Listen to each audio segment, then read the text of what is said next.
বেশ কিছুদিন ধরেই শোনা যাচ্ছিল জলসায় আসছে অভিনেত্রী দীপান্বিতা রক্ষিতের নতুন ধারাবাহিক, যার বিপরীতে নায়কের ভূমিকায় থাকবেন অভিনেতা শুভ্রজিৎ সাহা। তবে এবার সবটা সামনে এলো।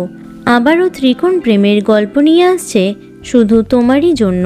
শুধুমাত্র দীপান্বিতা নয়, ধারাবাহিকে থাকছেন আরও এক নায়িকা, যার স্বপ্ন আমেরিকায় যাওয়ার। সেই মানুষের সাথে সে প্রেম এবং বিয়ে করবেন, যে তাকে তার স্বপ্ন পূরণে সাহায্য করবে। গল্পের আরেক নায়িকা তিতলি সে। এই চরিত্রে দেখা যাবে নবাগতা অভিনেত্রী মন্দিরা দেবনাথকে। দীপান্বিতার চরিত্রের নাম রাহি, অন্যদিকে রাহুল হচ্ছেন শুভ্রজিৎ। প্রোমো দেখে দর্শকরা বুঝেই গেছেন এটি কালার্সের জনপ্রিয় ধারাবাহিক উডারিয়ানের রিমেক। তবে প্রশ্ন হলো, কবে থেকে কোন সময়ে আসছে এই ধারাবাহিকটি? বর্তমানে জলসার 3টি স্লট বেশ পিছিয়ে রয়েছে, যেমন 9টা, 9:30 এবং 10টা।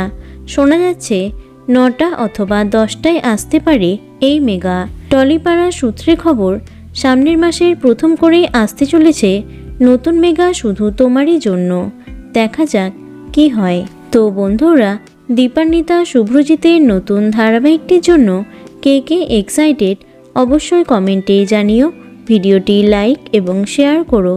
এছাড়াও টলি দুনিয়ার অন্যান্য খবর পেতে চ্যানেলটি অবশ্যই সাবস্ক্রাইব করে রেখো। ধন্যবাদ।